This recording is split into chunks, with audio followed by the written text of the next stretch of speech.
The afternoon sun filtered through the tall windows of my studio apartment, catching the fabric samples I'd spread across my drafting table. Butter, soft leather, and cognac. Velvet and deep forest green. Silk, the color of champagne. I ran my fingers over each one, mentally furnishing the penthouse that would make or break my interior design career. My phone buzzed. Christian's name lit up the screen, and I felt that familiar warmth spread through my chest. 2 months of dating him had been easy in ways I'd never experienced before. No games, no complications, just genuine sweetness from a man who owned a successful import business and still remembered to text me good morning every single day. "Hey, beautiful," his voice came through, warm and slightly nervous. "So, Sunday dinner at my parents' place. You still okay with meeting the whole Weber clan?" I smiled, tucking the phone between my ear and shoulder as I continued organizing samples. "Christian, you've asked me 3 times. Yes, I'm still okay with it. Yes, I'm still coming. No, I'm not going to run away screaming when I meet your family. It's just, we're a lot. Big Italian Sunday dinners.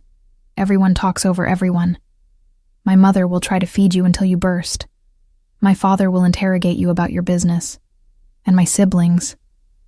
He paused. "They can be intense. I can handle intense." I arranged the leather samples in order of richness. "I survived design school critiques. I think I can manage your family." What I didn't say was that I was actually nervous, not about meeting his parents or siblings, but about the significance of it. 2 months wasn't long, but Christian had already started using words like future and serious in casual conversation. This dinner felt like a threshold we were crossing together. "There's one thing I should probably mention," Christian continued, his voice taking on an odd quality. "My twin brother Eric will be there." "You have a twin?" I set down the velvet sample I'd been holding. "You never mentioned a twin. We're different, very different. He handles the other side of the family business, the side I don't really talk about." The carefully neutral tone told me everything he wasn't saying. I'd suspected Christian's family had money beyond his legitimate import company. The way he never quite explained certain connections, the deference shown to him in upscale restaurants, the security that seemed to materialize whenever we went anywhere too public. "Different how?" I asked carefully. "Identical physically, 7 minutes older than me, but in every other way." Christian laughed, but there was no humor in it. "Eric's the reason I got out of the family business and started something clean. He stayed in. Runs everything now. Just be careful around him, Sophia. He's not like me." The warning sent a small shiver down my spine. I'd never heard Christian sound quite so serious. "Noted. Any other family members I should know about?" We talked for another 20 minutes, Christian walking me through the family tree. Parents Klaus and Ingrid, originally from Germany, who'd built an empire through a combination of legitimate business and less savory ventures. Sister Astrid, a lawyer who handled the family's legal affairs with surgical precision. Younger brother Gustav, still in university, but already being groomed for a role in the organization. After we hung up, I stood at my window, looking out over the city. The nervousness that had been a flutter was now a full-fledged swarm of butterflies. Meeting the family was one thing. Meeting a family with obvious ties to organized crime was something else entirely. But Christian was worth it.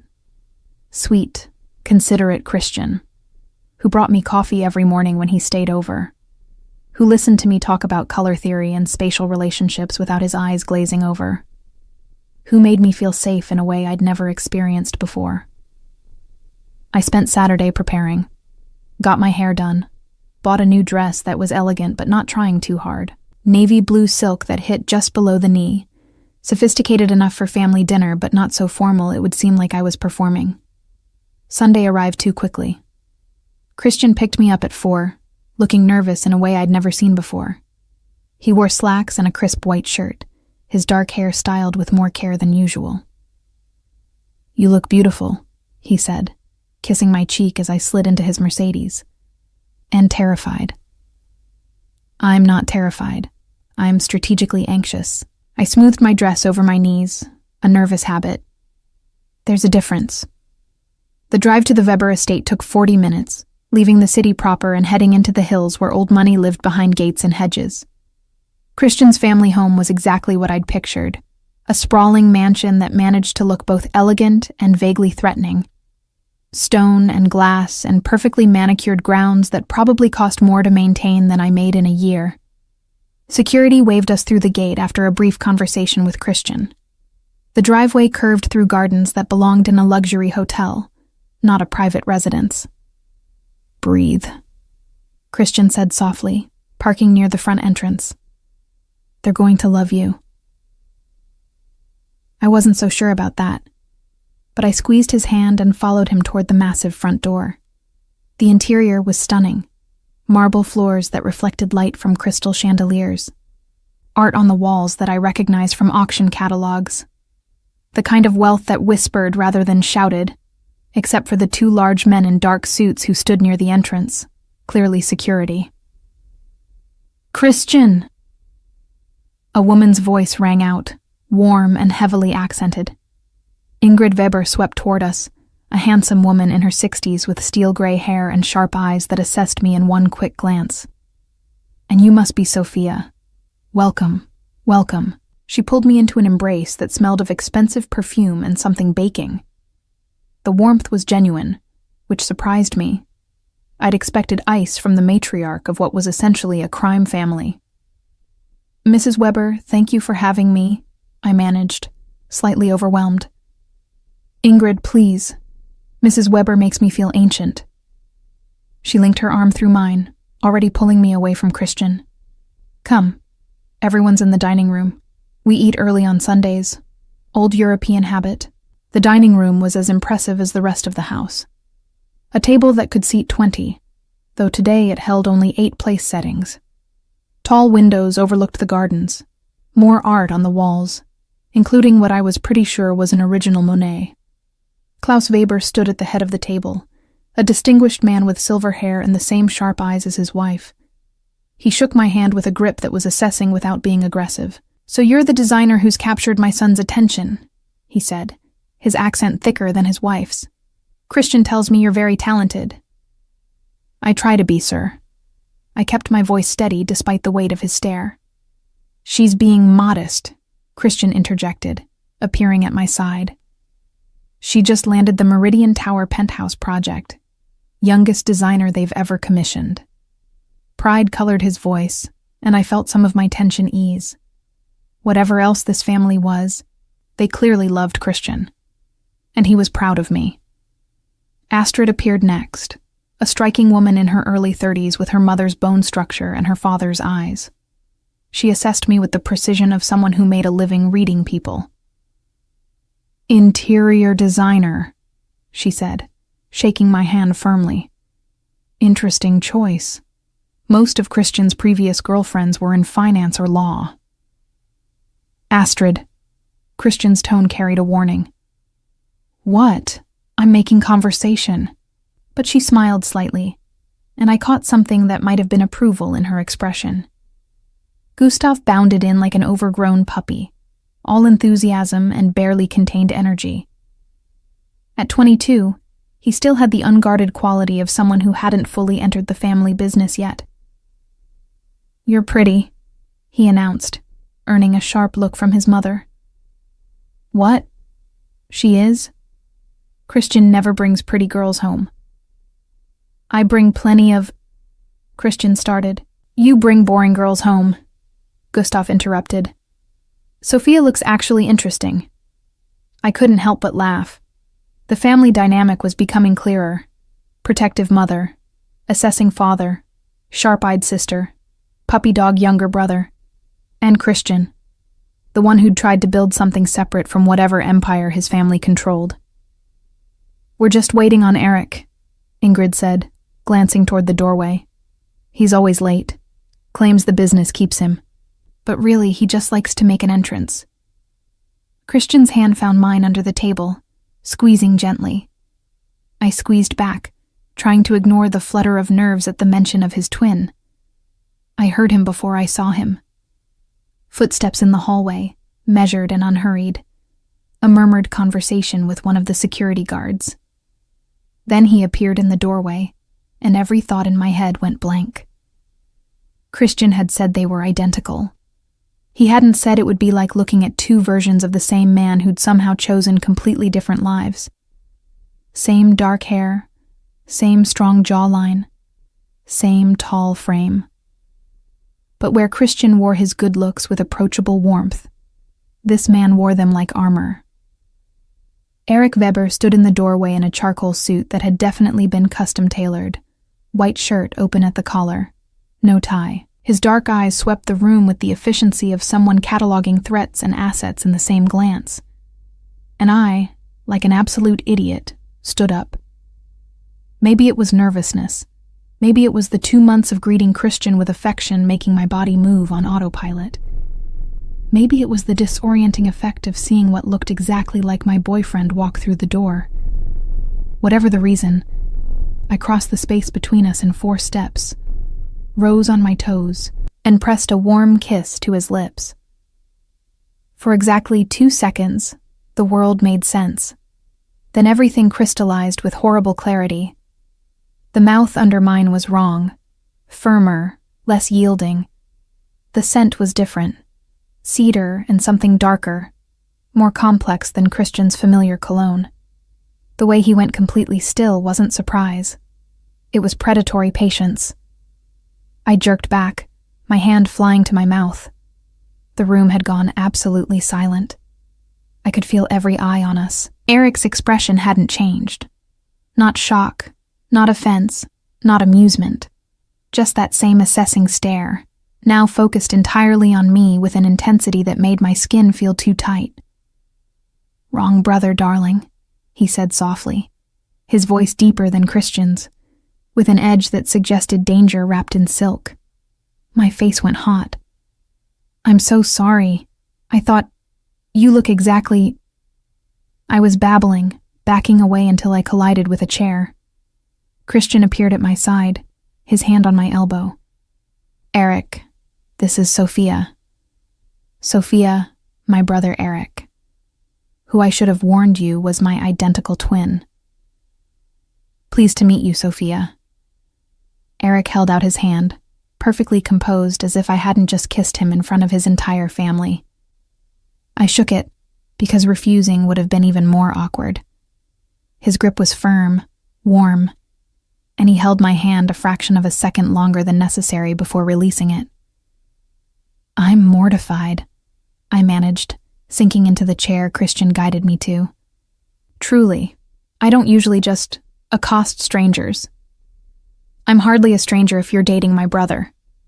Eric took the seat directly across from me, which I suspected was deliberate, though I appreciate the enthusiastic greeting. Was that amusement in his tone? I couldn't tell. His expression remained neutral, but something flickered in those dark eyes, something that made my stomach do an uncomfortable flip. "Well," Ingrid said brightly, clearly trying to move past the awkwardness, "now that everyone's here, let's eat." "Sophia, you sit there next to Christian." "Eric, stop looking at her like that." "Like what?" Eric's attention didn't waver from my face. "Like she's a puzzle you're trying to solve." Ingrid began passing serving dishes. "Leave the poor girl alone. She made an honest mistake." Dinner proceeded with the controlled chaos Christian had promised. Multiple conversations happening simultaneously. Food passed family style. Klaus asking me careful questions about my business while Ingrid tried to pile more pasta on my plate. Astrid watching me with lawyer eyes. Gustav making jokes that were actually funny. And Eric, always Eric, sitting across from me with that unreadable expression, contributing little to the conversation, but somehow dominating the space anyway. I tried to focus on Christian. Sweet, safe Christian, who kept his hand on mine under the table and smiled encouragingly whenever I glanced his way. but I could feel Eric's attention like a physical weight. Every time I looked up, his dark gaze was there, steady and unwavering. "So, Sophia," Klaus said during a lull in conversation, "Christian says you're from here originally?" "Born and raised. My mother was a teacher. My father worked in construction. I left out the part where my father died when I was 12, and my mother worked 2 jobs to keep us afloat. They didn't need my entire history." "Self-made, then," Astrid observed. "Impressive. Most people in your position marry into money, rather than earning it." "Astrid," Christian's tone sharpened. "It's fine," I said quickly. "It's true. I just prefer building my own foundation." "Smart." Eric spoke for the first time in 20 minutes, his voice cutting through the ambient conversation. "Money earned is more secure than money borrowed through marriage. Less chance of losing everything when the relationship ends." The cynicism in his words was palpable. Christian's hand tightened on mine. "Not all relationships end," Christian said pointedly. "Most do." Eric's eyes found mine again. "Especially when people discover the reality doesn't match the fantasy they've constructed." The table went quiet. I felt like I'd stepped into the middle of an old argument, one that had been happening between these brothers long before I arrived. "Well, I'm an optimist," I heard myself say, meeting Eric's stare directly. "I believe in building things that last, whether that's interiors or relationships." Something shifted in his expression. Surprise? Interest? It was gone too quickly to name. "An optimist dating a Weber," he said softly. "That's either brave or foolish." "Maybe both," I replied, refusing to look away. The corner of his mouth moved, not quite a smile, something more dangerous. The rest of dinner passed in a blur. I answered questions, laughed at Gustav's jokes, complimented Ingrid's cooking, tried desperately to ignore the way my skin prickled every time Eric's attention landed on me. After dinner, Christian gave me a tour of the house while the family retreated to the living room for coffee. It was gorgeous, professional designer gorgeous. But I couldn't focus on the architecture or the art collection. My mind kept circling back to that moment in the dining room. "Wrong brother, darling." "I'm so sorry," Christian said as we stood in a gallery overlooking the gardens. "I should have prepared you better, warned you how identical we look." "It's okay. I'm the one who should be apologizing. I just saw someone who looked exactly like you and my brain short-circuited." I leaned against him, trying to recapture the easy comfort of our relationship. But something had shifted. Some awareness I couldn't name had lodged itself in my consciousness, thorny and persistent. "Eric was being weird," Christian continued. "The way he was watching you. I know my brother. That wasn't just curiosity." "Maybe he was just surprised someone mistook him for you," I suggested, even though I knew that wasn't it. Christian was quiet for a long moment. "Eric doesn't do surprise. He's always 3 steps ahead, always calculating. Whatever he was thinking while he watched you tonight, it wasn't simple surprise." We rejoined the family for coffee. I deliberately sat next to Christian on the sofa, creating physical distance between myself and Eric, who'd claimed the chair directly across from us. But distance didn't matter. I could still feel his attention, heavy and assessing. "Sophia," Ingrid said warmly, "you must come back next Sunday. We do this every week. It would be lovely to have you as a regular." "I'd like that," I said, meaning it despite the complicated web I could feel forming around me. "Wonderful. Christian, make sure she knows she's always welcome." Ingrid patted my hand. "It's good to see my son happy. He's been different since he met you. Lighter." Christian squeezed my shoulder, and I saw genuine love in Ingrid's eyes. Whatever else this family was, they cared about each other deeply. I should get Sophia home, Christian said, checking his watch. She has an early client meeting tomorrow. Goodbyes were warm, hugs from Ingrid, a firm handshake from Klaus, Astrid's promise to have lunch sometime and talk, Gustav's enthusiastic declaration that I was way cooler than Christian's last girlfriend, and Eric, standing slightly apart from the family cluster, watching me with those unreadable dark eyes. It was nice to meet you, I said, because politeness demanded I acknowledge him. The pleasure was mine. He took my hand, and I felt that same current of awareness from earlier. I look forward to seeing you again, Sophia. Next Sunday, perhaps.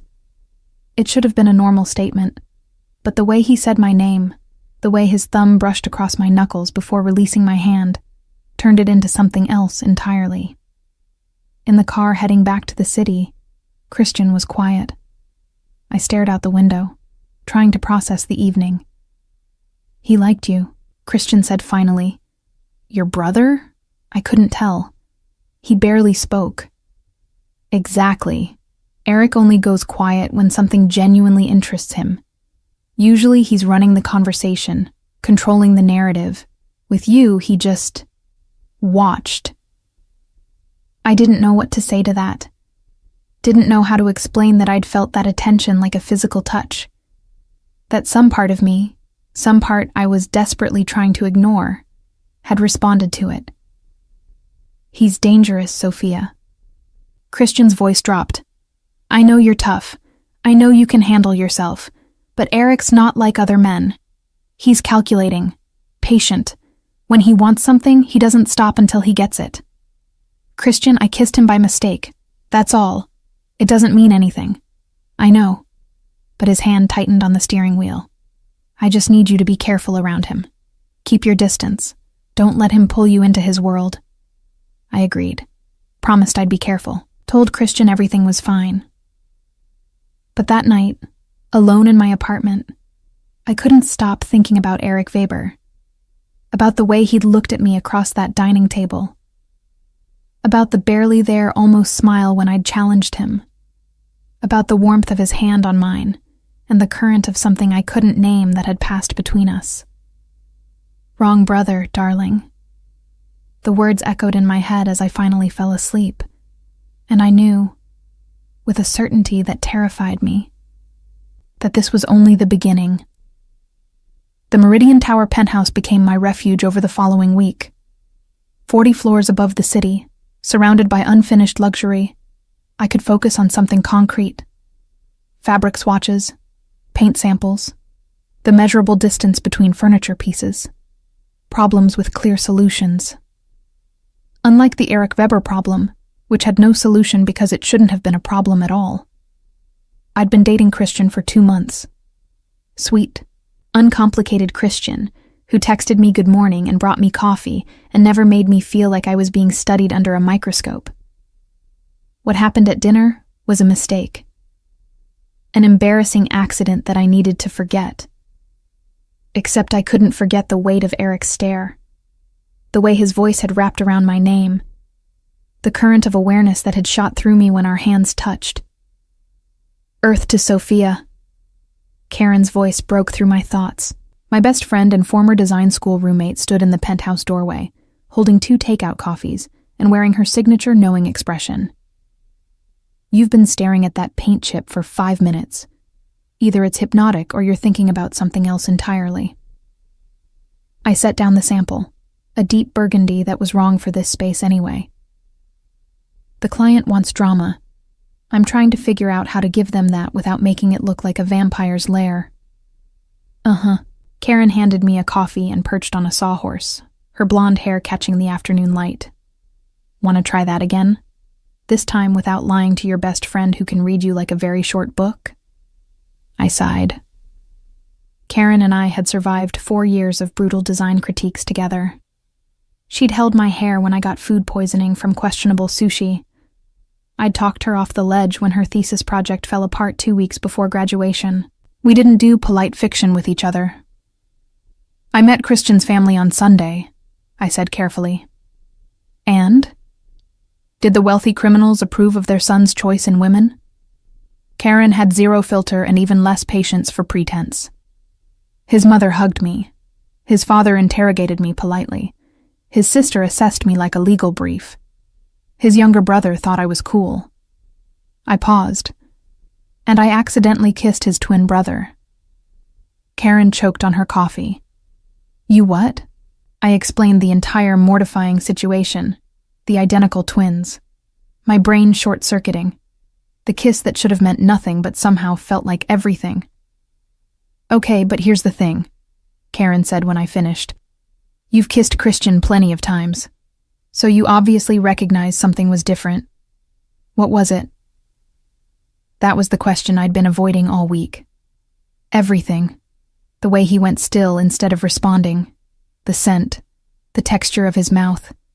The intensity when I pulled back and saw his expression. And how did identical twin react?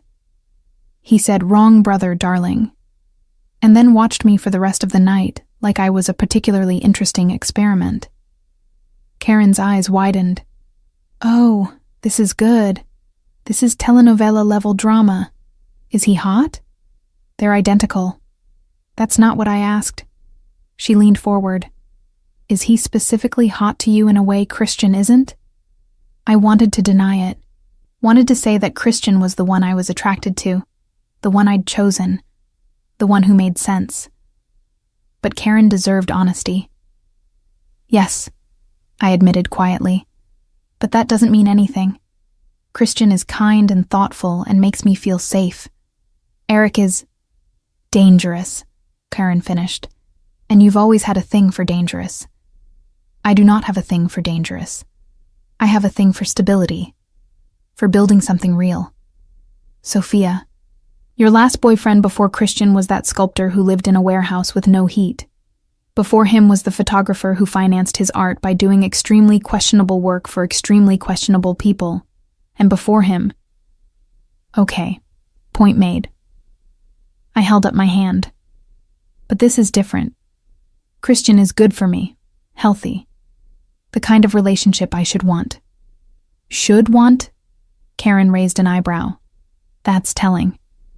Before I could respond, my phone buzzed. Christian's name on the screen. I answered, grateful for the interruption. Hey, are you free for dinner tonight? His voice carried that familiar warmth. I know it's last minute, but I wanted to see you. I'd love to. Where? That Italian place you like. 8 o'clock? We confirmed plans and I hung up, already feeling guilty. Christian was perfect. Attentive. Everything I claimed to want. So why did my mind keep circling back to his brother? You're thinking about him again, Karen observed. The dangerous twin. I'm thinking about finish schedules and furniture placement. Sure you are. She stood, brushing dust from her jeans. Just promise me something. Be careful. Twins are complicated enough without adding organized crime and obvious mutual attraction to the mix. There's no mutual attraction. He was probably just surprised. Karen laughed. Keep telling yourself that, bestie. I'm sure it'll become true eventually. After she left, I tried to focus on work. Made decisions about lighting fixtures and window treatments. Sent emails to contractors. Sketched elevation plans for the master bedroom. But my mind kept wandering. To Eric's voice. To the way he'd said my name like he was memorizing the syllables. To the almost smile that had transformed his face for a fraction of a second. At 7:30, I went home to change. My apartment felt small after the Meridian penthouse. But it was mine, earned through late nights and difficult clients and a stubborn refusal to take shortcuts. I chose a simple black dress, elegant without trying too hard. Fixed my makeup. Tried to recapture the easy excitement I usually felt before seeing Christian. He picked me up at 8, looking handsome in dark slacks and a navy sweater. Kissed my cheek. Complimented my dress. Everything normal and right. The restaurant was one of our favorites. Intimate. Excellent wine list. The kind of place where Christian knew the owner and we always got a good table. Except tonight, Eric was there. He sat at a corner table with two men I didn't recognize, all three in expensive suits that screamed business meeting. But the moment we walked in, his attention found me with the precision of a laser. Christian saw him too. His hand tightened on my back. "We can go somewhere else," he said quietly. But Eric was already standing, walking toward us with that measured stride that suggested absolute confidence. The two men at his table didn't follow, but I could feel them watching. "Christian, Sophia." Eric's voice was smooth, giving nothing away. "What a pleasant surprise." "We didn't know you'd be here," Christian said, his tone careful. "I'm meeting with associates. Nothing that concerns you." Eric's dark eyes found mine. "How have you been, Sophia?" Recovered from Sunday's embarrassment. Heat crept up my neck. "Fully recovered, thank you." "Good. I'd hate to think I'd traumatized you." Was that amusement in his voice? Though I must say, it was the most memorable introduction I've had in years. "I'm sure," I managed, trying to ignore the way my pulse had quickened. Christian's jaw tightened. "We should get to our table, Sophia." "Of course." Eric stepped aside with a slight smile. "Enjoy your dinner." But as we passed, his hand brushed my arm. The briefest contact, barely noticeable, except it sent electricity racing across my skin. Our table was on the opposite side of the restaurant, which should have provided distance. But I could feel Eric's presence like a magnetic pull. Every time I glanced up, he was watching. Not obviously, not in a way anyone else would notice. But I noticed. "He's doing this on purpose," Christian said, his voice tight with frustration. "Doing what? Having dinner? Positioning himself where he can watch you, testing to see if you'll look back." Christian reached across the table, taking my hand. "Eric plays games, Sophia.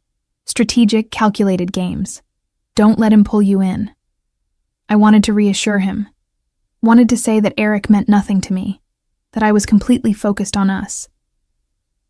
But something stopped the words. Some stubborn refusal to lie, even by omission. "What if we just leave?" I suggested instead. "Find somewhere else to eat? That would be letting him win." Christian's grip tightened. "No, we're staying. We're having a nice dinner. And we're not going to let my brother's presence ruin it." We ordered. The food was excellent, as always. Christian told me about a new import deal he was negotiating. I shared updates on the Meridian project. We talked and laughed and tried to pretend we were the only people in the restaurant. But I was hyper-aware of Eric, of the way he conducted his meeting with quiet authority, of how his associates deferred to him with the kind of respect that came from fear as much as loyalty, of the moment his business concluded and his companions left. But he remained. "I need to use the restroom," I said abruptly, standing. The ladies' room was at the back of the restaurant, down a hallway lined with framed photographs of Italian landscapes. I locked myself in a stall and leaned against the door, trying to steady my breathing. This was ridiculous. I was a grown woman with a good man who cared about me. I wasn't going to let some intense stare from his dangerous brother derail everything I was building. When I emerged to wash my hands, Eric was leaning against the hallway wall outside the restroom entrance. My heart stopped, then kicked into overdrive. "What are you doing here?" The words came out sharper than intended. "Waiting for you." He pushed off the wall, moving closer. Not threatening, just present in a way that filled the entire narrow hallway. "We need to talk." "About what?" "I kissed you by mistake. It's over. Done." "Is it?" He tilted his head slightly, studying me with that unnerving focus. "Because I don't think it is. Not for you. Definitely not for me. I'm dating your brother." I tried to step around him, but he shifted, blocking my path without actually touching me. "I'm aware. Christian made that abundantly clear when he called to warn me away from you." That stopped me. He what? Called me Tuesday. Told me in very diplomatic terms to stay away from his girlfriend, that you were off limits, that family loyalty demanded I respect his relationship. Eric's expression remained neutral, but something flickered in his eyes, which naturally made me more interested. So this is a game to you? Some kind of competition with your brother? No, the single word cut through the space between us. If this were about competition, I would have already won. Christian knows that. It's why he's worried. The arrogance should have infuriated me. Instead, it sent heat coiling through my stomach. I'm not a prize to be won, I said, keeping my voice steady. No, you're not. He moved closer, just a fraction. Close enough that I could smell his cologne, cedar and something darker.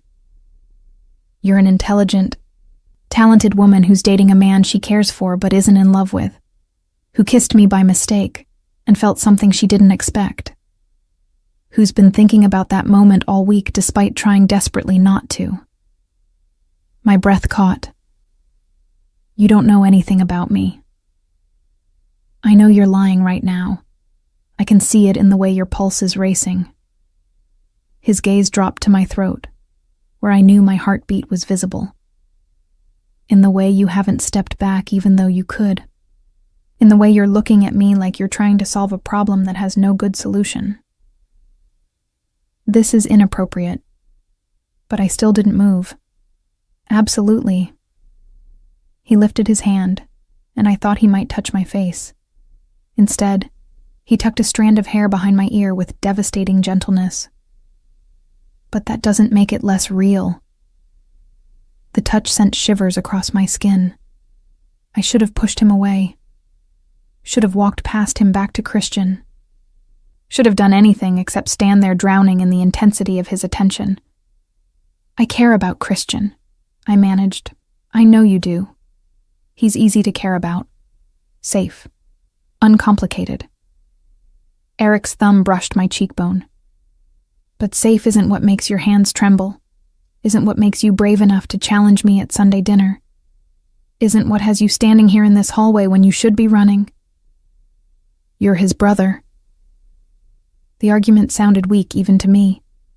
7 minutes older, otherwise identical in every measurable way. His dark eyes held mine. Except Christian sees you as something precious to protect. I see you as an equal, someone strong enough to handle the truth. What truth? That you felt it too. That moment when you kissed me. The recognition that something shifted. That the safe choice and the right choice aren't always the same thing. Before I could respond, footsteps echoed in the hallway. A server passing through with a tray. Eric stepped back smoothly, creating appropriate distance, his expression shifting to polite neutrality. But the air between us still crackled with unfinished business. Think about what I said, he murmured as the server disappeared. And Sophia, I'm patient. I can wait for you to stop lying to yourself. He walked away, leaving me trembling in the hallway, trying to remember how to breathe normally. When I returned to the table, Christian took one look at my face and went still. What happened? Nothing. I just ran into your brother in the hallway. And? His voice had gone cold. And we exchanged pleasantries. That's all. The lie tasted bitter. Christian's jaw worked. I told him to stay away from you. He mentioned that. I picked up my wine glass, needing something to do with my shaking hands. Christian, maybe we should just go home. We left the restaurant without finishing our meal. In the car, Christian was quiet, his hands tight on the steering wheel. I know my brother, he said finally. I know how he operates. He sees something he wants and he doesn't stop until he gets it. Please, Sophia, don't let him manipulate you. He's not manipulating me. Then what was he doing in that hallway? Don't tell me it was coincidence. I couldn't answer. Couldn't explain what had happened in those few charged minutes. couldn't even fully understand it myself. Christian pulled up outside my building but didn't turn off the engine. I care about you. More than I've cared about anyone in a long time.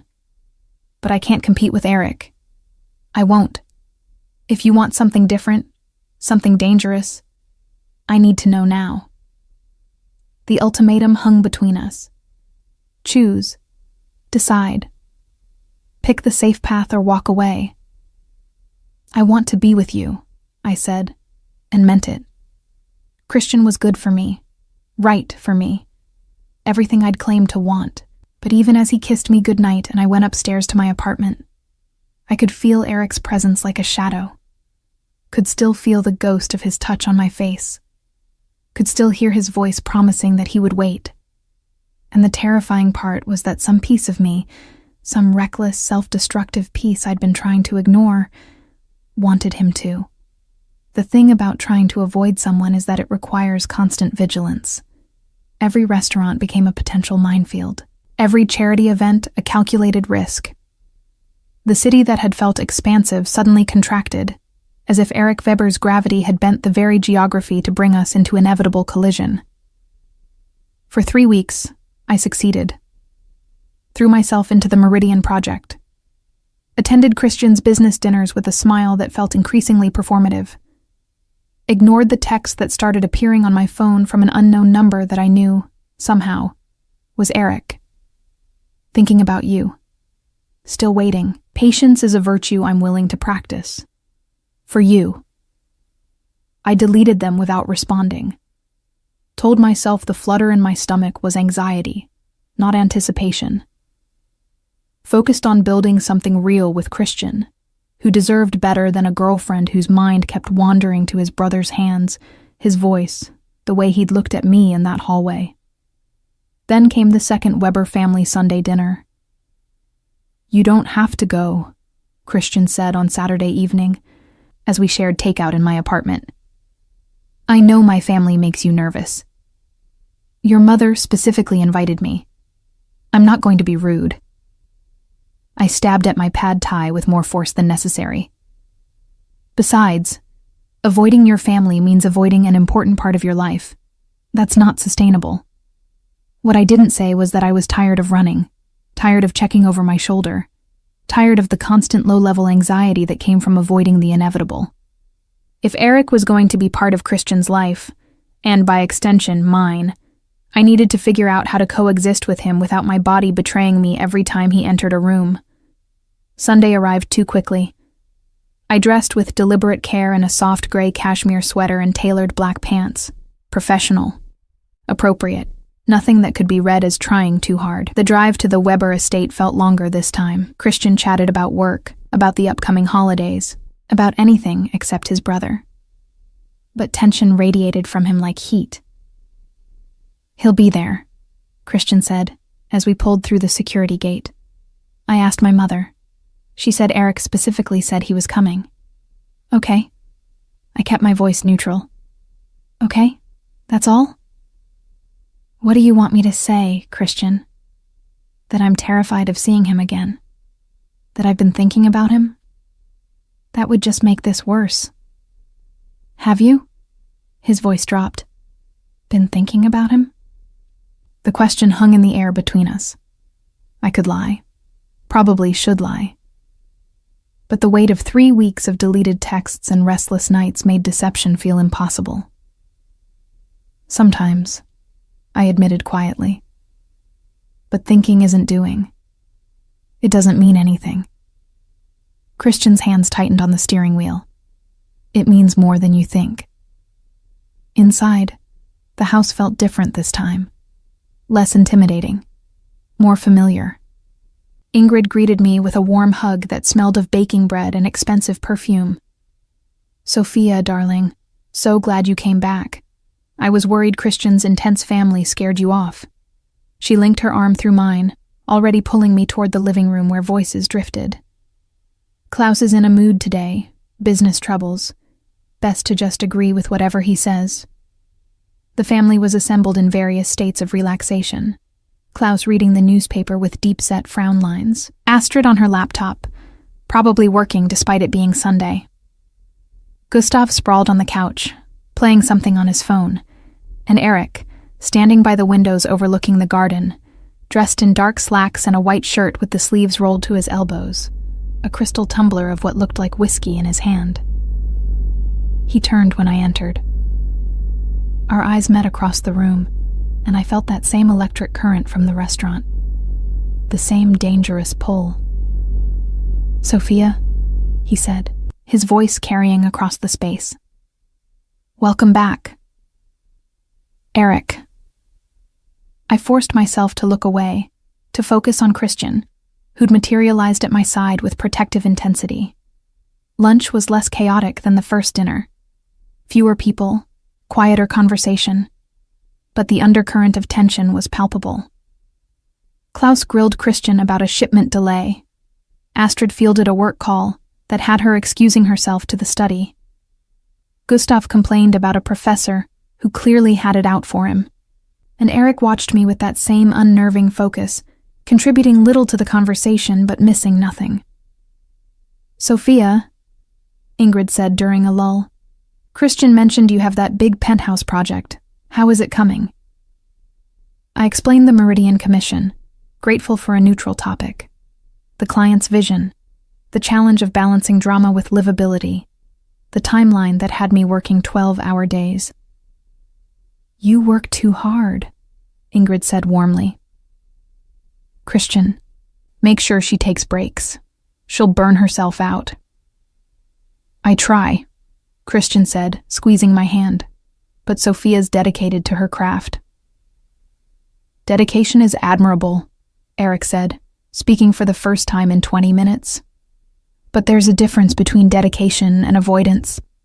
Sometimes we throw ourselves into work to escape things we don't want to confront." The observation landed like a stone. I met his gaze across the table. "And sometimes," I replied evenly, "dedication is just dedication. Not everything is a psychological statement." "True." He took a slow sip of his whiskey. "But in my experience, the things we claim aren't significant usually are." Christian's hand tightened on mine. Under the table, his knee pressed against mine in silent support. After lunch, Gustav dragged Christian away to look at some car he was considering buying. Klaus retreated to his study for business calls. Astrid returned to her laptop, and Ingrid disappeared into the kitchen, leaving me alone in the living room with Eric. I should have followed Ingrid, should have made an excuse to call Karen, should have done anything except remain in a room alone with a man who looked at me like I was a puzzle he was determined to solve. "You're avoiding me," Eric said, moving to sit in the chair across from mine. Close enough for conversation, far enough to maintain plausible deniability. "I'm not avoiding you. I'm dating your brother." "Those aren't mutually exclusive states." He set down his whiskey with deliberate care.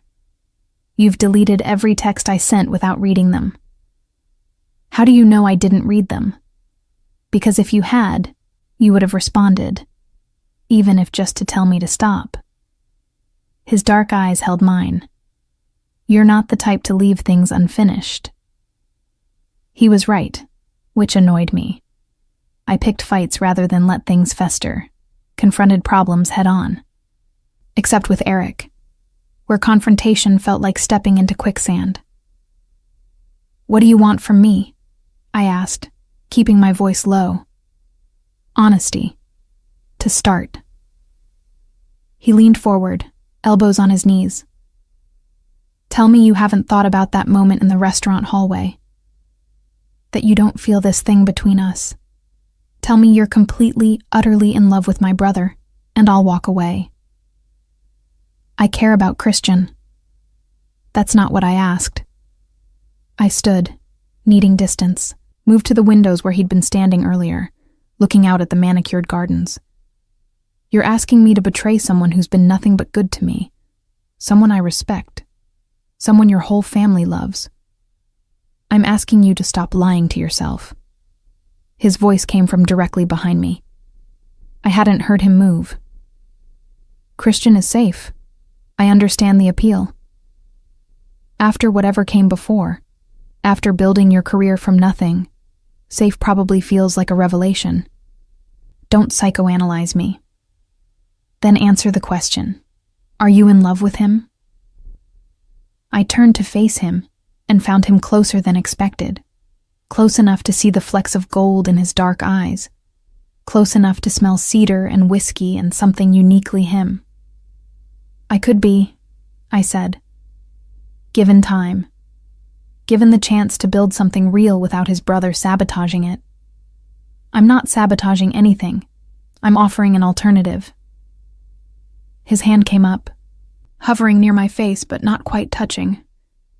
Christian sees you as something precious, fragile, something to protect and shelter. Is that really what you want? To be treated like you might break? And what do you see? Someone strong enough to handle the truth. Someone who challenges rather than defers. Someone who kissed me by mistake but felt the difference. His thumb finally made contact, brushing my cheekbone. Someone trying very hard to make the rational choice instead of the real one. I should have pushed him away. Should have walked out of the room. Should have called for Christian. Instead, I stood frozen as his other hand came up to cup my face, tilting it up toward his. "Tell me to stop," he murmured, his mouth inches from mine. "Tell me you don't want this and I'll walk away. I'll stay away from you. Let you build your safe life with my brother." The out was there. Clear, simple. All I had to do was say the words.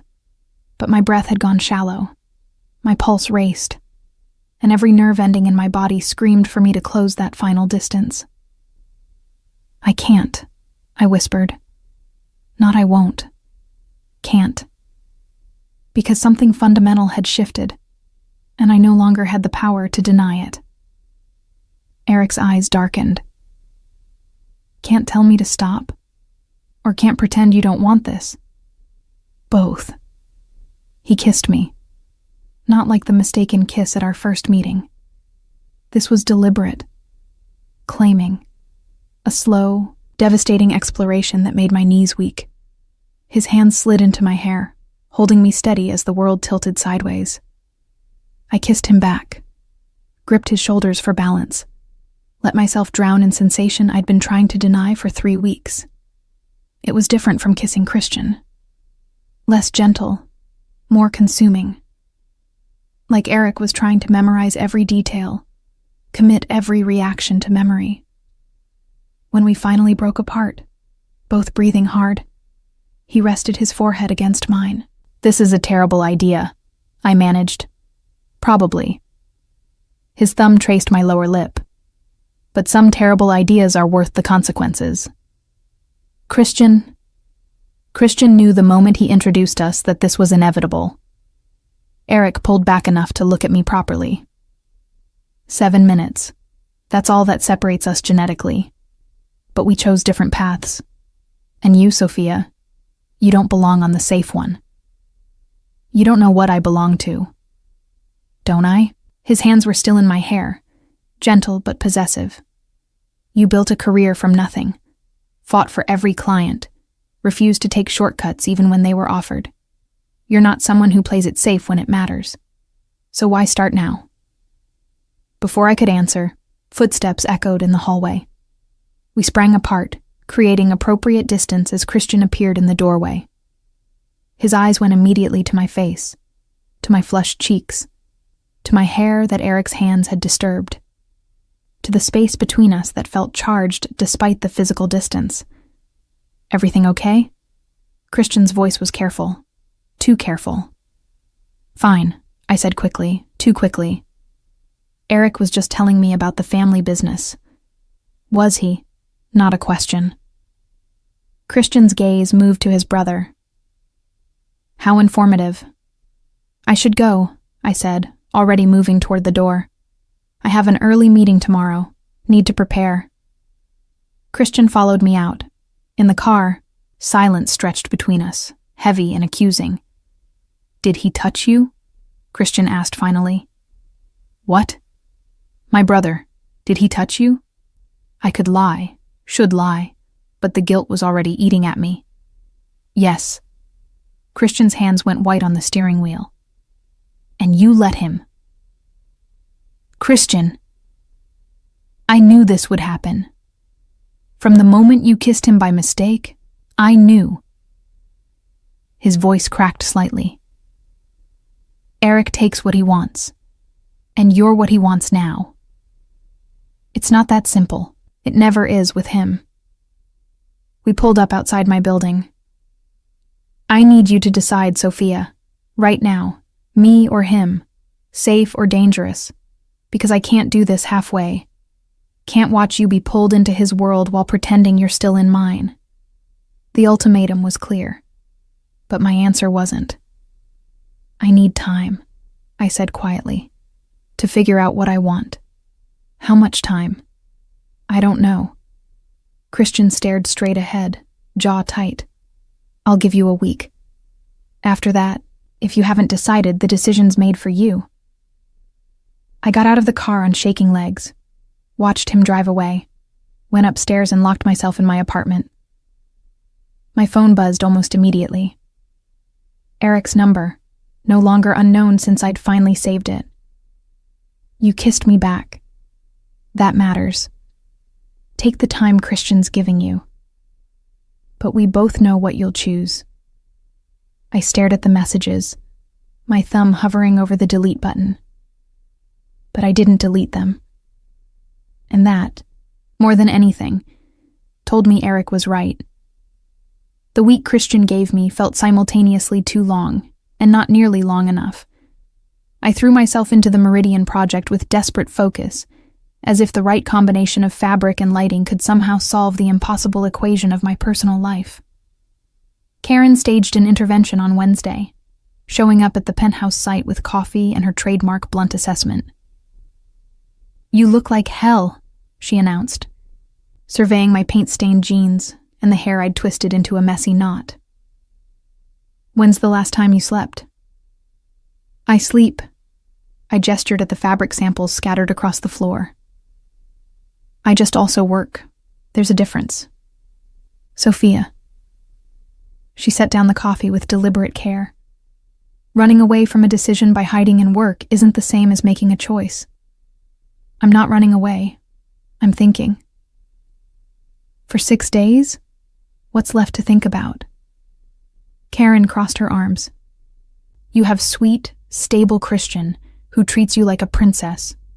And you have dangerous, intense Eric who looks at you like you're the only person in the room.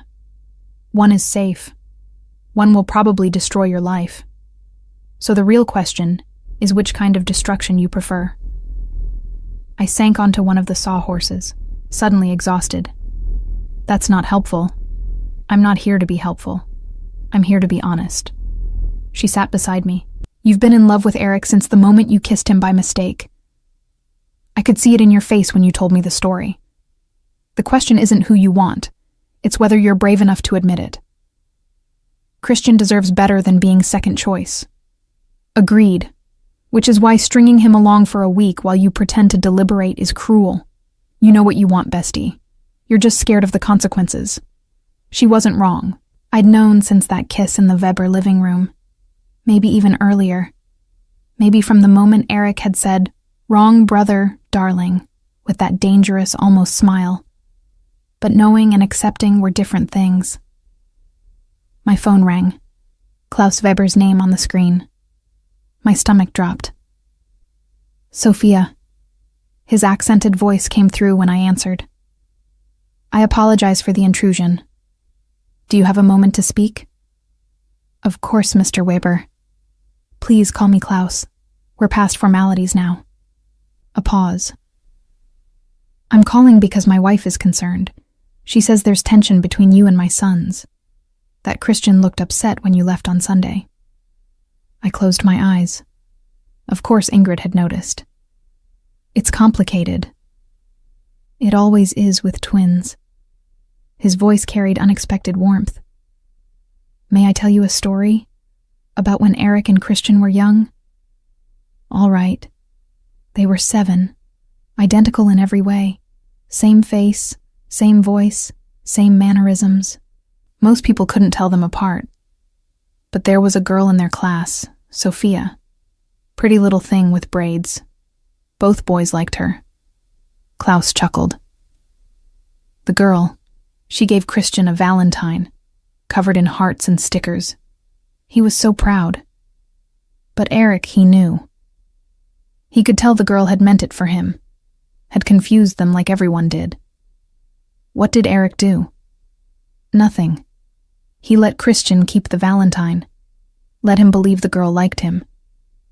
Because even at 7, Eric understood something Christian didn't. That getting what you want sometimes means waiting, being patient. Klaus paused, but he also understood that the girl would eventually realize her mistake, would eventually come to him when she was ready. The parallel was obvious, too obvious. Klaus, are you telling me to choose Eric? I'm telling you that my sons are different men. Christian wants to protect you, make your life easier, give you stability. Eric wants to challenge you, make you stronger, give you truth. His voice softened. Only you know which one you need, but lying to yourself about the answer helps no one. After we hung up, I sat in the empty penthouse, surrounded by the evidence of my career. Everything I'd built through determination and stubborn refusal to accept limitations. Karen was right. Klaus was right. Even Christian in his ultimatum was right. I knew what I wanted. I was just terrified of the price. That evening, I texted Eric, "We need to talk." His response came immediately. "Name the time and place, your penthouse, tonight. 9 p.m. I'll send Otto to collect you. I can drive myself. Humor me." At 8:30, Otto Hoffman, Eric's head of security, a man who looked like he could bench press a car, appeared outside my building in a black Mercedes. The drive to Eric's building in the financial district was silent, Otto offering no small talk, just professional courtesy. Eric's penthouse occupied the top 3 floors of a glass tower that redefined the skyline. The elevator required a key card. The security was museum level, and when the doors opened directly into his living space, I understood the difference between Christian's comfortable wealth and Eric's absolute power. The space was stunning, floor-to-ceiling windows overlooking the city, modern furniture in black and gray and chrome, art that belonged in galleries, books everywhere, real books, not decorator volumes, a grand piano in one corner that looked actually used. Eric stood by the windows, dressed casually in dark jeans and a white button-down with the sleeves rolled up. He turned when I entered, his dark eyes finding mine with that familiar intensity. "Thank you for coming," he said simply. "Did I have a choice?"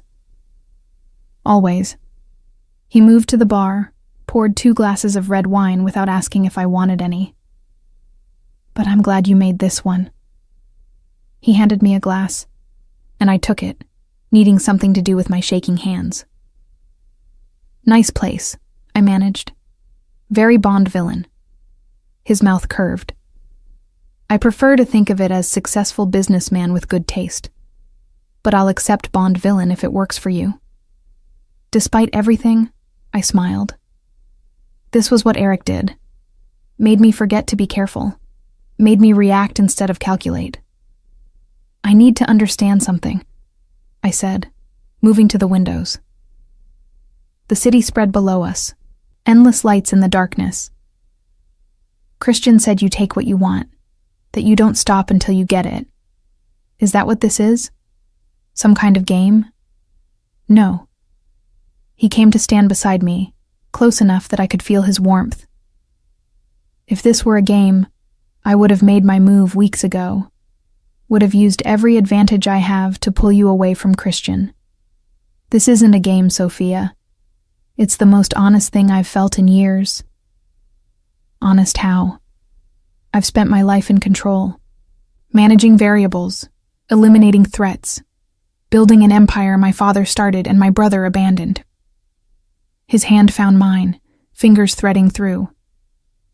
And then you walked into my family home, kissed me by mistake, and looked at me like I was a problem you couldn't solve.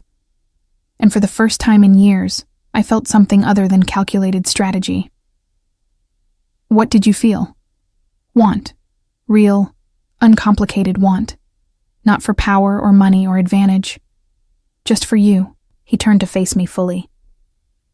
You make me remember there's a difference between taking what you want and choosing it, between control and connection. My heart raced. Eric, I know you came here to tell me you're choosing Christian, that the safe choice is the right choice, that I'm too dangerous, too complicated, too much. His free hand came up to cup my face. But before you do, I need you to understand something. I'm not offering you safe. I'm offering you real, messy, complicated, sometimes terrifying real. The question is whether you're brave enough to want that. And if I'm not, then I let you go, step back, let you build your life with my brother without interference. His thumb traced my cheekbone. But I don't think that's what you want. I think you're here because you've already decided. You just need permission to admit it. He was right. God help me. He was right. Christian will hate us, I whispered. Probably. For a while. But Christian is resilient. He'll move on. Find someone who actually wants safe instead of pretending to. Your family will adjust. They always do. His forehead touched mine. Sophia, I'm not going to convince you with arguments. You're too smart for that. So I'm just going to ask, what do you want? Really want, beneath all the rational reasons and social expectations? I looked into his dark eyes and found my answer. You, I breathed. I want you. Even though it's selfish and will hurt Christian and complicate everything. I want you. Eric kissed me. Slow and deep and thorough, like he had all the time in the world to map every response. His hands slid into my hair, tilting my head to the exact angle he wanted. I kissed him back, finally allowing myself to feel everything I'd been denying. The attraction. The connection. The terrifying, exhilarating sense of having made an irrevocable choice. When we finally broke apart, both breathing hard, he pulled me against his chest, arms wrapping around me with surprising gentleness. I need to tell Christian, I said against his shoulder. Face to face, he deserves that. Agreed. When? Tomorrow. I'll go to his office. I pulled back to look at him. Eric, I need you to understand. I'm not choosing you because you're dangerous or exciting. I'm choosing you because when I'm with you, I feel like myself. Sharp and challenging and alive. Not a softened version, the real thing. I know. His hands framed my face. Why do you think I waited? I don't want someone who needs me to complete them. I want someone who chooses me despite having every reason not to. We spent the rest of the night on his couch, talking. About his childhood growing up in the shadow of the family business. About my mother working 2 jobs to keep us afloat after my father died. About the different ways we'd both learned to survive in worlds that demanded more than they gave. At 2 a.m, Eric called Otto to drive me home. Walked me to the elevator. Kissed me goodbye like he was memorizing the feeling. Tomorrow will be hard, he said. Christian won't make it easy. I know. And there will be consequences. For both of us. My family will have opinions. Your friends will judge. The city will talk. I know that too. And you're still choosing this? I looked at him. Really looked. Saw past the dangerous exterior to the man beneath. Complex and calculating, and surprisingly vulnerable. I'm still choosing this, I said firmly. The next morning, I dressed with care. Simple black dress, hair pulled back, minimal makeup, armor for a battle I didn't want to fight but couldn't avoid. Christian's office was in a modern building near the harbor, his import business occupying half the 3rd floor. His assistant recognized me, waved me through with a smile that would probably disappear soon enough. Christian looked up when I knocked on his open door. He'd been expecting me. I could see it in his face. Sophia. He gestured to the chair across from his desk. You've decided. I have. I sat, hands folded in my lap to stop them from shaking. Christian, I'm so sorry. You've been nothing but wonderful to me. Kind and supportive and exactly what I thought I wanted. But, his voice was carefully neutral. But I can't be with you when I have feelings for your brother. It's not fair to either of us. Feelings for my brother. He leaned back, expression unreadable. That was quick. 6 weeks ago you didn't know he existed. Now you're throwing away what we have for him. I'm not throwing away anything. What we have is real and good. But it's not. Enough. Not for either of us. You deserve someone who chooses you first, who doesn't have to talk themselves into being in love. And Eric? What does he deserve? The same thing. Someone who sees him clearly and chooses him anyway. Christian was silent for a long moment. I warned you, told you he was dangerous, that he'd pull you into his world. You did. And you were right. But maybe that's the world I belong in. I met his gaze steadily. I'm sorry, Christian. Truly. But I can't pretend anymore. He stood, moved to the window overlooking the harbor. My mother will be disappointed. She really liked you. I liked her too. And Sunday dinners will be awkward as hell. Despite everything, I almost smiled. Probably. He turned back to me, and I saw pain in his eyes that made my chest ache. I hope he makes you happy, Sophia. I really do.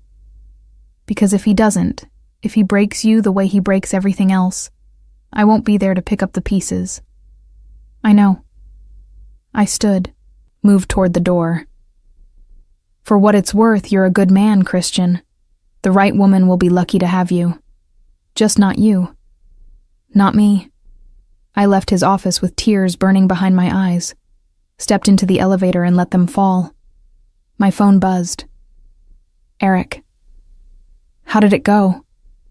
It's done, I texted back. Where are you? Outside.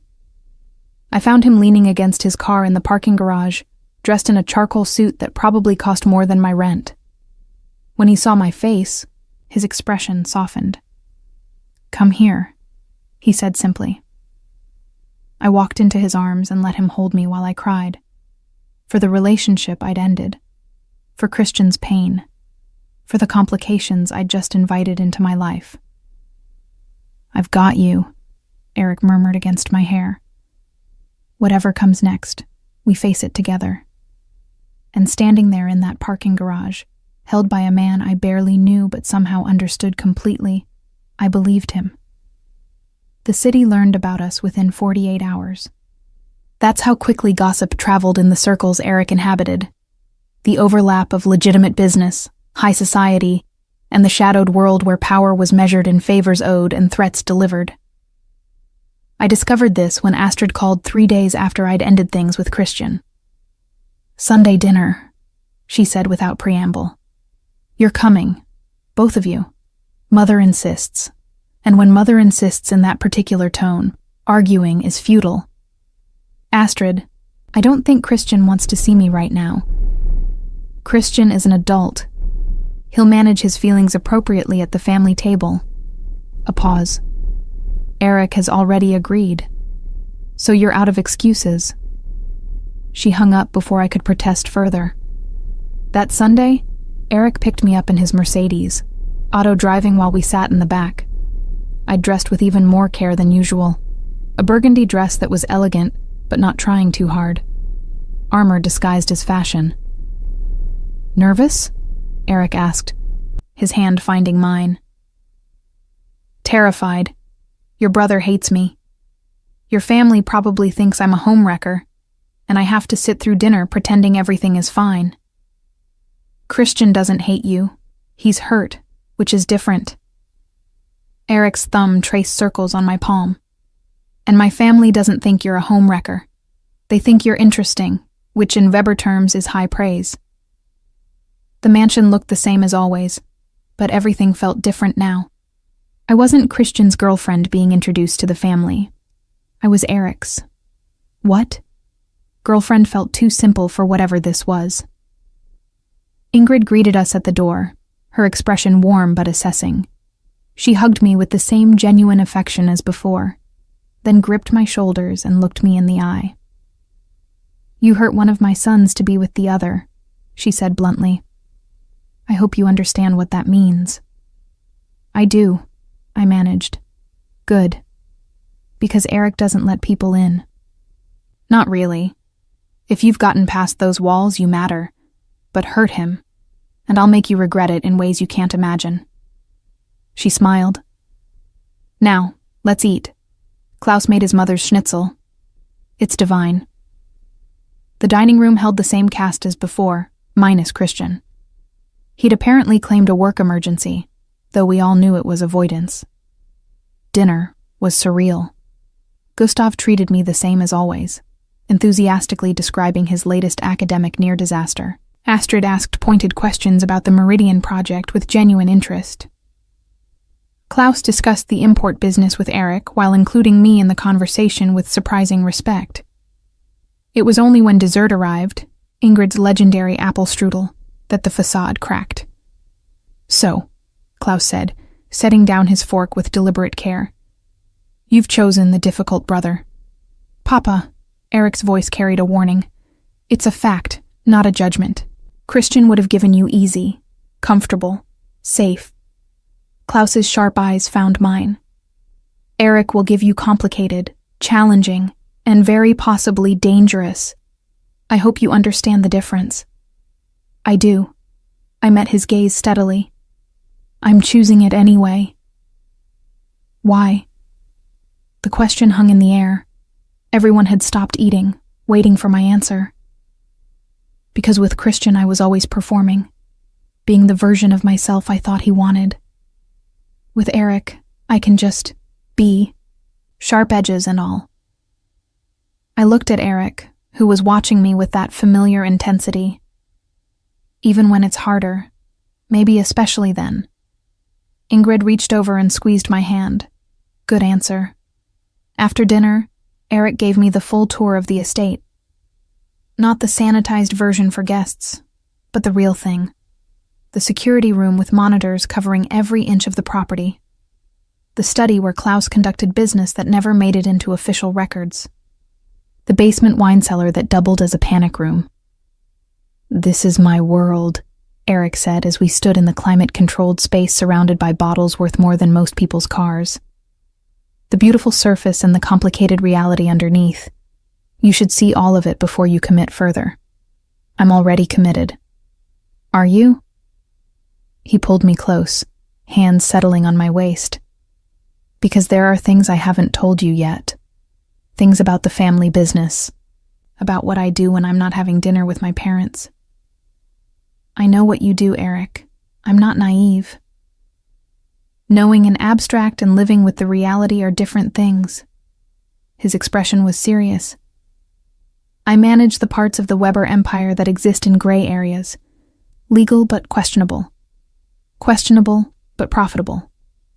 I protect family interests through methods that wouldn't hold up to scrutiny. Are you trying to scare me off? I'm trying to be honest. You deserve that before this goes any further. I studied his face. The sharp angles. The dark eyes that missed nothing. The mouth that could curve with unexpected gentleness. Eric. I spent my childhood watching my mother work herself nearly to death because my father wasn't there to help.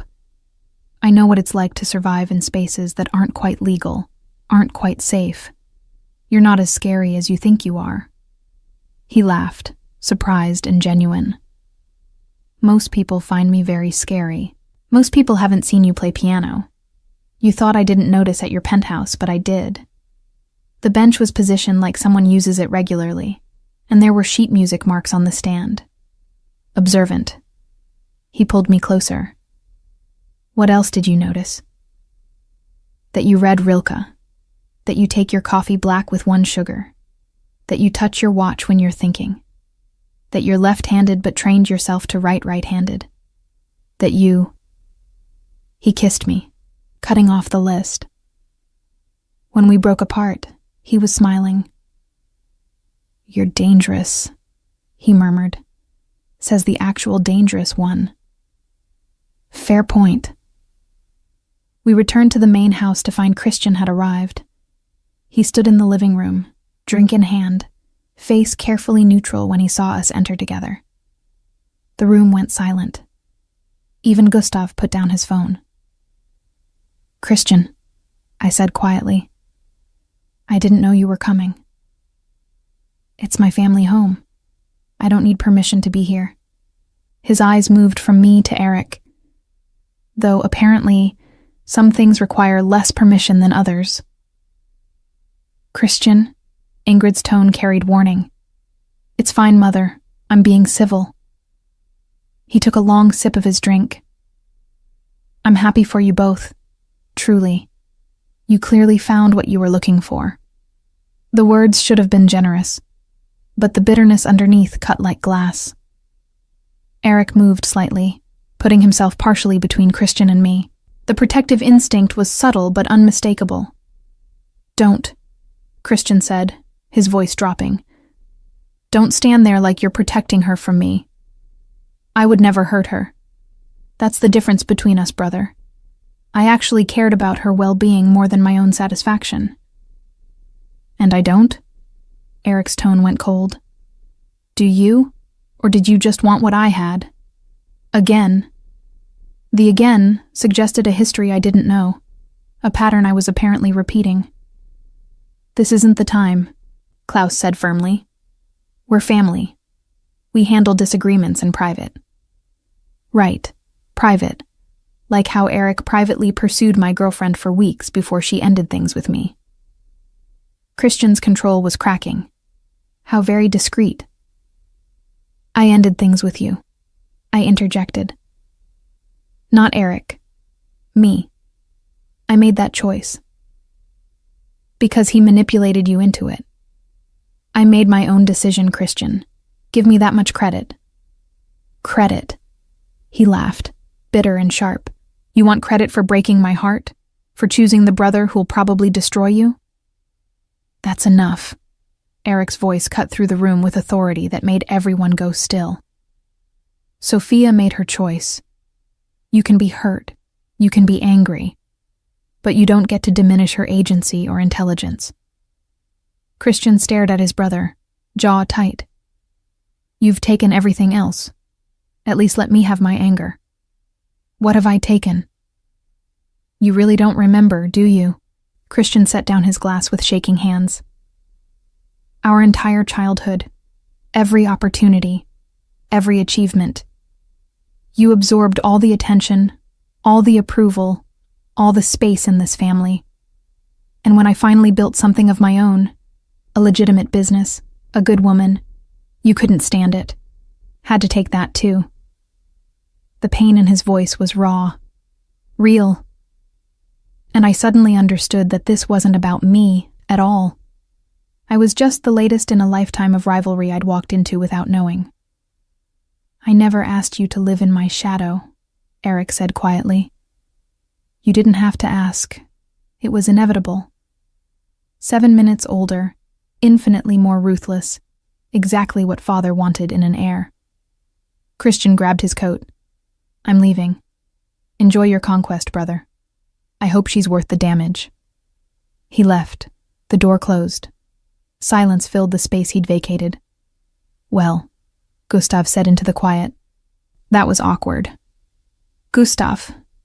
Ingrid's tone was sharp. "What?" "I'm just saying what everyone's thinking." Astrid closed her laptop. "For what it's worth, Christian will get over it. Eventually. He always does." "Has this happened before?" I asked. Eric taking someone Christian was interested in? "Not exactly this," Astrid hedged. "But there's always been competition. Comparison."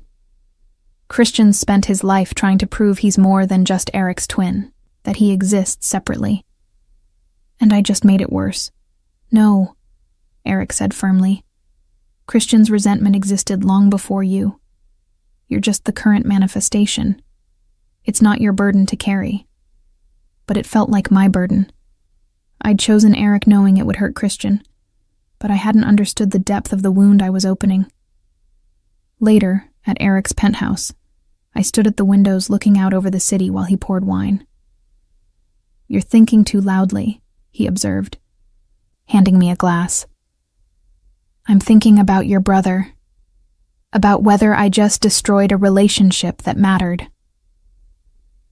Christian and I haven't had a functional relationship in years. You didn't destroy anything. You just illuminated what was already broken. That doesn't make me feel better." Eric set down his glass and turned me to face him. "Sophia, I'm not going to pretend this is simple. Choosing me comes with complications, family drama, professional entanglements, a world that operates in shades of gray rather than black and white. But I'm also not going to apologize for wanting you, for pursuing you, for being glad you chose me. I'm not asking you to apologize. Then what are you asking?" I thought about it, about what I really needed in this moment. Tell me this is worth it, that we're worth the damage we're causing. We are, absolutely, unquestionably. His hands framed my face, and I'll spend however long it takes proving that to you. He kissed me, and I let myself believe him. Let myself fall into the certainty he offered so freely. But later, lying in his bed while he slept beside me, I stared at the ceiling and thought about Christian's words. About being a conquest. About Eric taking what belonged to his brother. I wanted to believe this was different. That I was different. I just wasn't sure the rest of the world would see it that way. 3 months into my relationship with Eric, I discovered that loving him and living with the consequences were two very different things. The design world buzzed with gossip about my personal life. Clients who'd been interested suddenly went radio silent. A feature article about the Meridian project unfortunately got killed. Karen reported that people were calling me opportunistic, a social climber who'd traded up from one brother to another. "They're idiots," Karen declared over coffee one morning at my apartment. "You didn't choose Eric for his money or connections. You chose him because you couldn't help yourself." That doesn't sound better. It's honest, which counts for something. What counted more was that Eric never wavered. When a business associate made a snide comment about his brother's cast-off, Eric removed the man from a lucrative deal with surgical precision. When society gossip columns ran thinly veiled items about the Weber family drama, Eric's lawyers sent cease and desist letters that had editors scrambling. He protected me fiercely, sometimes too fiercely. "You can't threaten everyone who says something mean about me," I told him after the third incident. "Watch me." He looked up from his laptop, dark eyes serious. "You're mine. That means anyone who comes for you comes for me. Those are the rules. Your rules. The only ones that matter. It should have been overbearing, controlling. But somehow, with Eric, it felt different. Like he was defending my right to exist in his world, rather than controlling how I existed. Still, the pressure mounted. Christian remained icy at family dinners, his hurt transforming into cold politeness that was somehow worse than anger. Ingrid tried to smooth things over. Klaus pretended not to notice. Astrid watched everything with lawyer eyes. Gustav provided comic relief that nobody laughed at. It was exhausting. I spent my days managing a career that was becoming increasingly complicated by my association with Eric. Spent my evenings navigating family dynamics that felt like walking through a minefield. Spent my nights in Eric's arms, which was the only uncomplicated part of this entire situation. We should go away. Eric suggested one evening as we lay tangled together in his bed. Take a week. Somewhere without family or gossip or people who care who you're dating. Where? I have a house in Tuscany, vineyard, privacy. Nothing to do but drink wine and pretend the rest of the world doesn't exist. That sounds perfect. I traced the line of his jaw. When? Next month. I'll clear my schedule. But the next month brought something unexpected. I was at the Meridian penthouse, finally doing the final walkthrough before the client moved in, when nausea hit me so hard I barely made it to the bathroom. Karen found me 20 minutes later, pale and shaking. Food poisoning? She asked, handing me water. Maybe. But even as I said it, I knew it wasn't. I'd been tired, emotional. My last period had been. When? I tried to remember and couldn't. Sophia. Karen's voice changed. When was your last period? I don't. I've been stressed. Sometimes stress delays. How long? I counted backward. 6 weeks, maybe 7. Oh God. I sank onto the pristine floor I'd spent weeks selecting. Oh God, no. Karen pulled me to my feet. Pharmacy. Now. We're getting a test. 30 minutes later, I stared at 2 pink lines that were rewriting my entire future. Positive, Karen said unnecessarily. Very positive. Is it Eric's? Of course it's Eric's. Who else? Just checking. Okay, options. You have options here. I did. Logically, rationally, I had several clear paths forward. But looking at that test, I already knew which path I was taking. I'm keeping it, I heard myself say. Okay. Then we tell Eric. Not yet. I pressed my hands to my still flat stomach. I need to process first, figure out what I want to say. Sophia, please, Karen, just give me a few days. She agreed reluctantly. I went home, threw myself into work, tried to imagine telling Eric I was carrying his child when we'd been together less than 6 months. The opportunity came Thursday night at his penthouse. He'd cooked, something he did when he wanted to relax, turning his state-of-the-art kitchen into a creative space. I watched him move with economical grace, precisely measuring ingredients, controlling every variable. Control was Eric's religion. How was he going to handle something as uncontrollable as a baby? You're quiet tonight, he observed, plating pasta with care. Long day. He studied me with that unnerving focus. You're lying. I'm not. Your tells are subtle but consistent. You touch your collarbone when you're anxious. You've done it 17 times since arriving. What's wrong? I set down my fork. I'm pregnant. The words hung in the air between us. Eric went completely still, his expression unreadable. Pregnant, he repeated carefully. 6 weeks, maybe 7. I took a test. Actually, 3 tests. All positive. I was babbling now, nervous energy spilling out. I know this is terrible timing. We've only been together a few months. Your family is already dealing with Christian hating us, and my career is finally taking off. But I'm keeping it. If you don't want...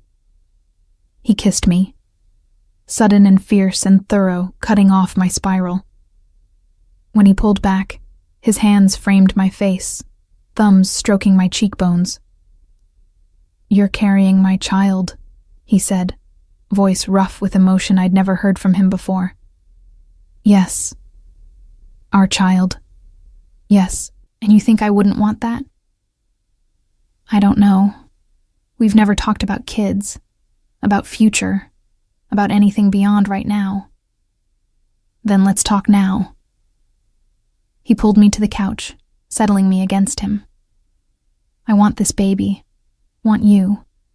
Want the complicated, messy, beautiful future we're apparently building together. Is that clear enough? Relief made me lightheaded. Very clear. Good. Now, Practical matters. You're moving in here. Eric, non-negotiable. You're pregnant with my child. I want you where I can ensure you're safe and cared for. I have an apartment, a lease. Karen can visit whenever she wants. The lease I'll pay off. Your apartment will remain available if you need space. But primarily you're here, with me. It should have felt controlling. Instead, it felt like being caught. Like Eric was restructuring his entire world to make room for me and our child without question or hesitation. What about your family? I asked. Christian is barely speaking to us, adding a baby to this situation. Christian will adjust. He doesn't get a vote in our choices. Eric's hand settled on my stomach with surprising gentleness. Though telling my parents will be interesting. Interesting how? Mother will be thrilled. She's been dropping hints about grandchildren for years. Father will conduct a mental cost-benefit analysis and conclude this strengthens family ties. Astrid will probably have opinions about prenatal lawyers or something equally Astrid, and Gustav will make inappropriate jokes. Despite everything, I laughed. Sounds about right. We told his family the following Sunday.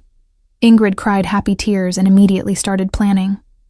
Klaus congratulated us with genuine warmth. Astrid asked pointed questions about our plans. Gustav made exactly the inappropriate jokes Eric predicted. And Christian left without a word, his expression carefully blank. He'll come around, Ingrid assured me. He's hurt, but he's not cruel. A baby changes things.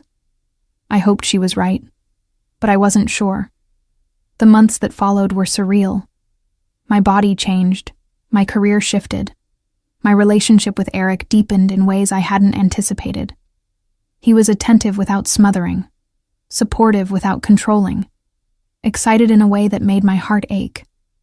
I never thought I'd have this, he admitted one night as we lay in bed, his hand on my growing belly. Family beyond the business.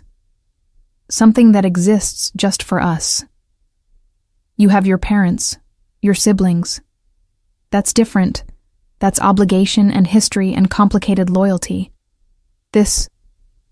He pressed his palm flat against where our daughter was currently practicing gymnastics. This is choice. Pure choice. I covered his hand with mine. I love you. I don't think I've said that enough. You've said it exactly enough, but feel free to say it more. I love you, Eric Weber. Complicated, intense, impossible you. I love you too, and her. He leaned down to press a kiss to my stomach. Both of you. More than I have words for. The baby came 3 weeks early on a Thursday afternoon. Labor was fast and intense and terrifying. Eric never left my side, his usual control fracturing as my pain escalated. Make it stop, he demanded of the doctor. Give her more medication. Do something. I'm fine, I gasped between contractions. This is normal. It's not fine. She's in pain. That's not... Eric. I gripped his hand. I need you calm. Can you do that for me? He took a breath, nodded, became the steady presence I needed as our daughter entered the world screaming at maximum volume. She's perfect, the doctor announced, placing our baby on my chest. Absolutely perfect. I looked down at the tiny human we'd created. Dark hair like Eric's, my nose, his fingers. Perfect and terrifying in ours. Helena, I whispered. The name we'd chosen together. Strong. German. A nod to Eric's heritage. Eric touched her tiny hand with devastating gentleness. Helena Weber.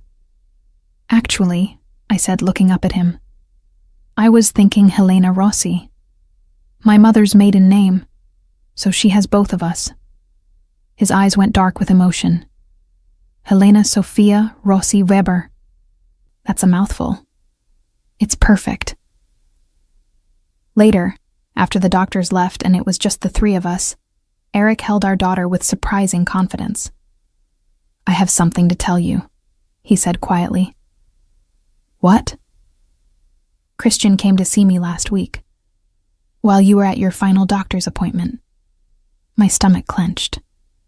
And he said he was sorry for the bitterness, for making things harder. Eric's gaze stayed on Helena. He said any child of yours deserved an uncle who wasn't consumed by resentment. What did you say? That I was sorry, too, for not seeing how much I'd hurt him, for taking so much without acknowledging the cost. He finally looked at me. We're not fixed. Probably won't be for a while, but it's a start. The next day brought visitors. Ingrid with enough baby clothes to outfit triplets. Klaus with a trust fund account he'd already opened. Astrid with a binder of legal documents. Gustav with a teddy bear larger than the baby. And Christian. Hesitant, uncertain. But there. She's beautiful, he said, looking at Helena sleeping in my arms. She has your eyes, Eric's stubborn chin. Want to hold her? He took her carefully, and something in his expression softened. Hi, Helena. I'm your Uncle Christian, the good one. Don't believe anything Uncle Eric tells you. Eric rolled his eyes but smiled. A real smile. We'd come such a long way from that first mistaken kiss. From the agonizing choice. From the family drama and gossip and complications. Looking at Eric holding our daughter. At Christian making silly faces at his niece. At the family gathering around us with genuine love despite everything. I knew I'd chosen right. Wrong brother initially. Right choice eventually. And a future more complicated and beautiful than I could have imagined. Sometimes the heart knows before the mind catches up. And the bravest thing we can do is choose what's real over what's safe. Sophia's journey from mistaken kiss to deliberate choice reminds us that love isn't always convenient, but it's always worth fighting for. If this story touched your heart, please click like below. It helps us share more stories like Sophia's with women who understand that choosing yourself is never selfish. What would you do if you accidentally kissed the wrong twin? Would you play it safe with the gentle brother, or risk everything for the dangerous one who sees the real you? Share your thoughts in the comments. I love hearing your perspectives.